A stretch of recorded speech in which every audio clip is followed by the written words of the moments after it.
Welcome back. Up to this point, we've created our title scene, our first level, and our prefabs. But right now, our player doesn't actually do anything, and the game doesn't know what's happening on our grid. In this lesson, we're going to build the core Sokoban engine, completely in pure JavaScript, no graphics, no phaser code.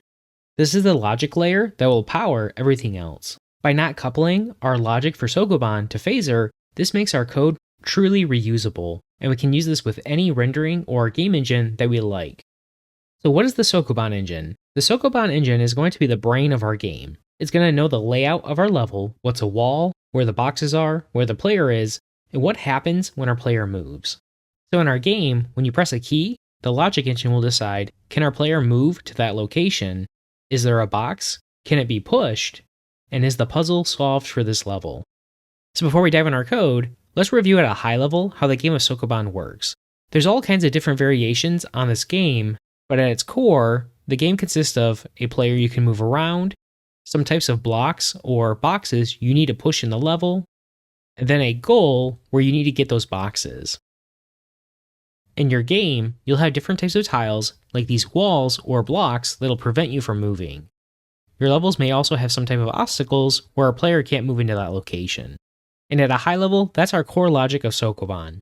So for our engine, we're going to need a way to take our level that we designed with our tile map editor, and we'll need to be able to pass that to our engine so we can create our level to keep track of our game state. So how this will work for our engine is we're going to create a 2D array to represent our level. So for our level here, if we want to turn this into a 2D array to keep track of our game state, some things we'll need to keep track of are our walls or our blocked areas where a player can't move, where our boxes are spawned in our level, where our goal tiles are, where our floor tiles are, so our positions our player can move to, and then our player's current position in our game. We'll also need to know about our empty spaces, where our player cannot reach for our current level. So what this might look like as a 2D array is if we take our level and we create a unique symbol for each of our tile types, it would look like this. So in our example here for our 2D array, if we had each element be a string, our empty spaces could just be an empty space. Our block tiles, our walls, and our pots, as an example, could be this hashtag. Our player would be at the @ symbol, our boxes would be $signs, and then our goals would be a 0. For all of the spaces our player can move to, these would just be dots. And so now we have a 2D way to represent our level.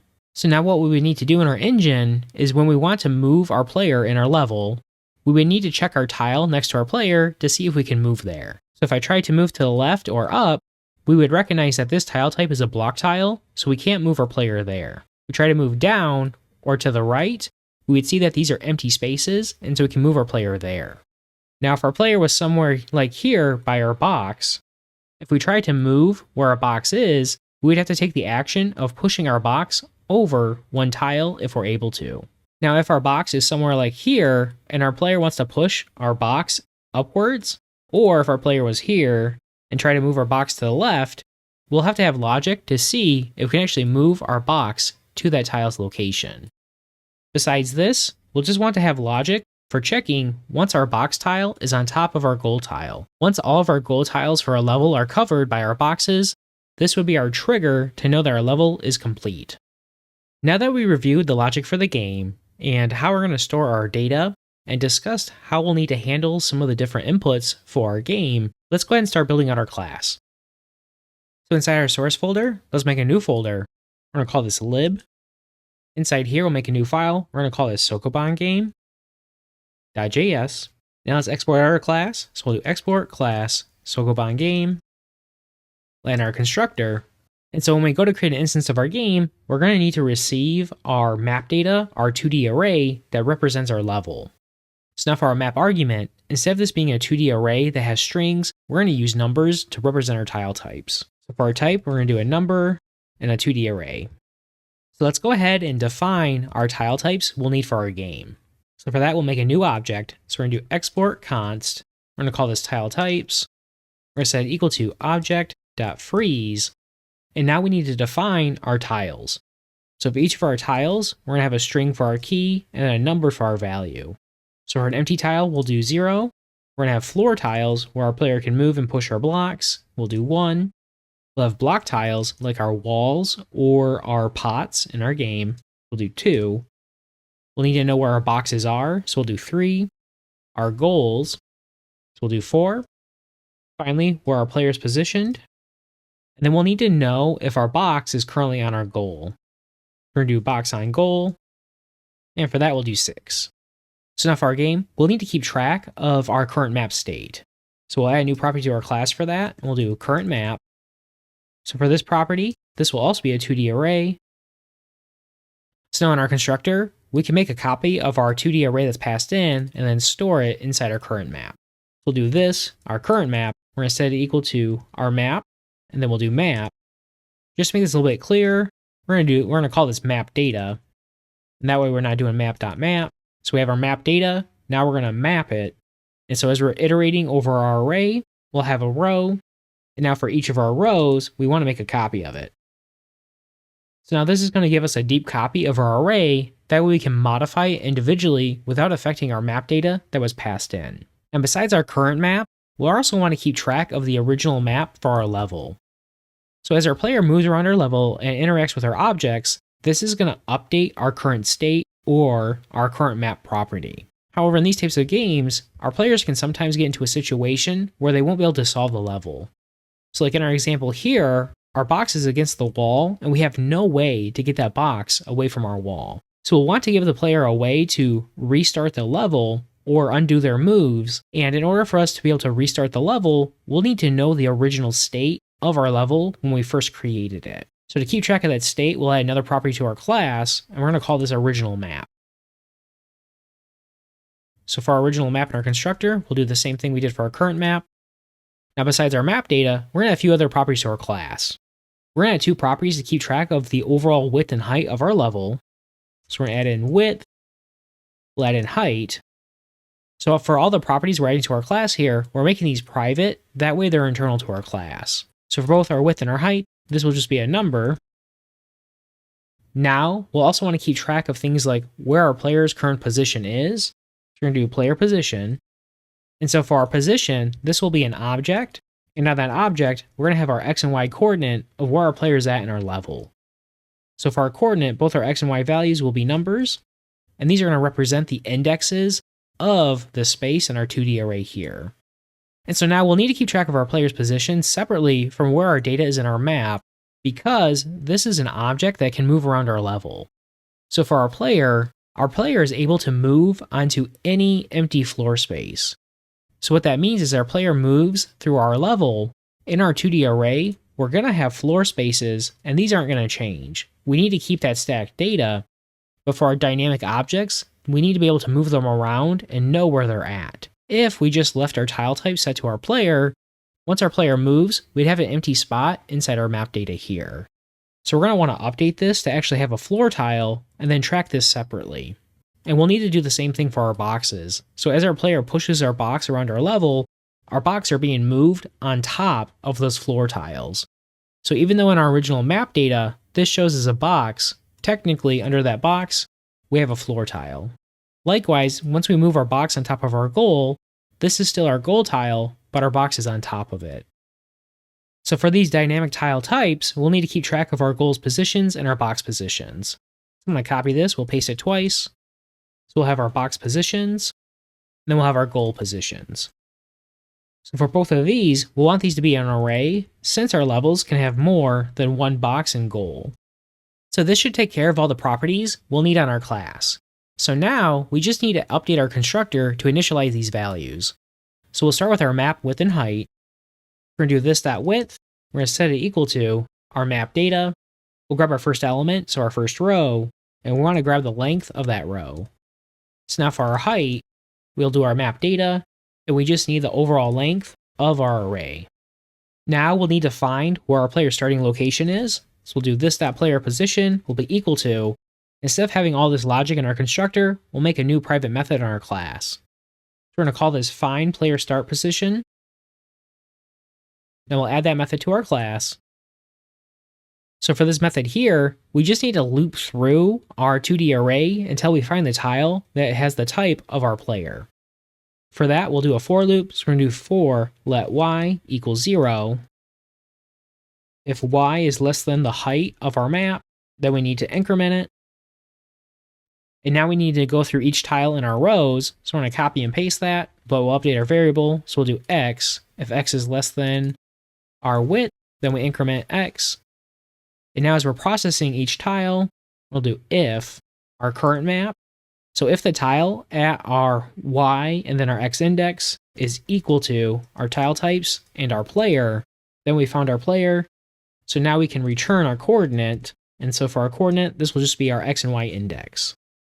So now once we find our player's position, we need to update our map data to show that we have a floor tile at that position before we start moving our player around. So for that, we're going to reference our current map. We'll reference our player's position. So we're going to grab our y coordinate and then our x coordinate. And for that particular tile, we're going to update its type. We're going to set it equal to our floor.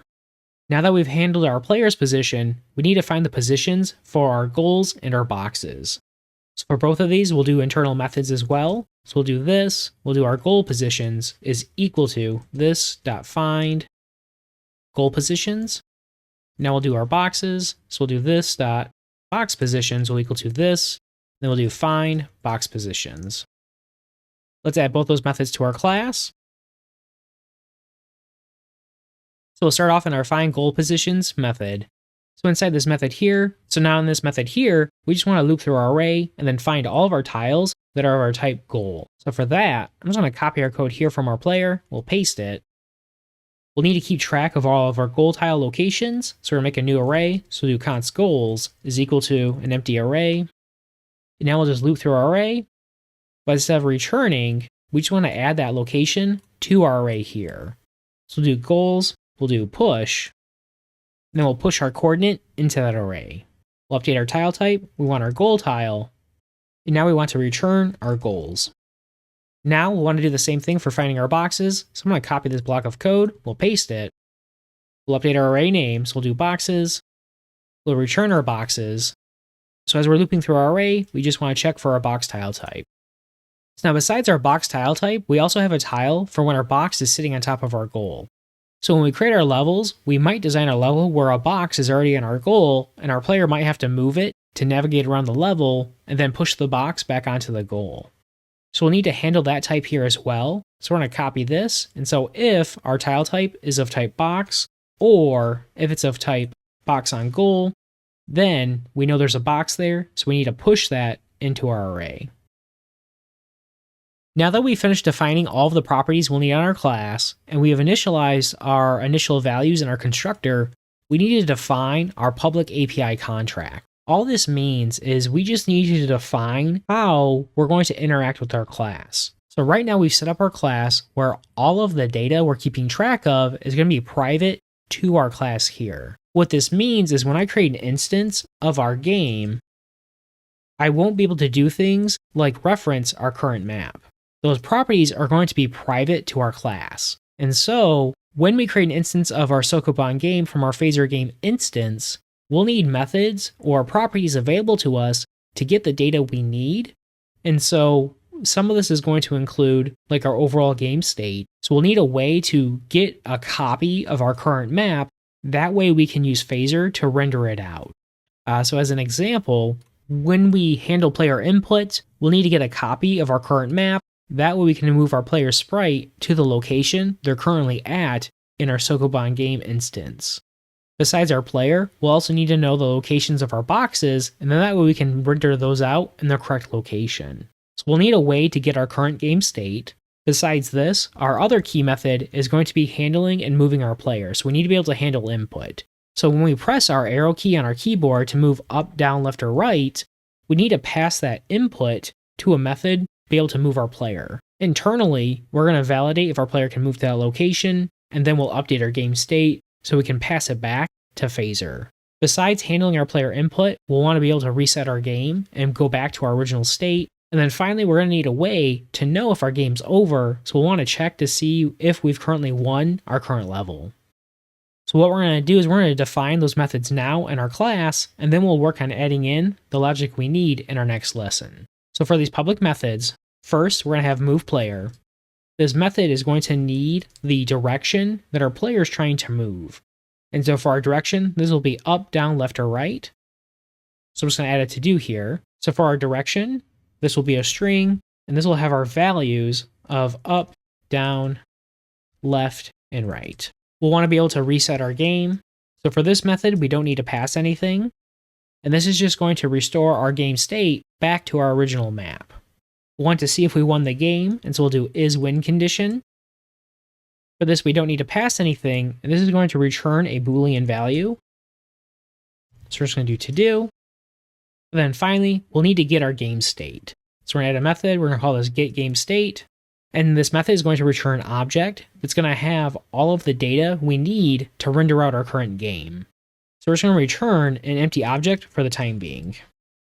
So one last thing we'll do is in our movePlayer method, this method is going to return a Boolean value as well, and that Boolean value is going to indicate if our player can move to the location they're trying to move to.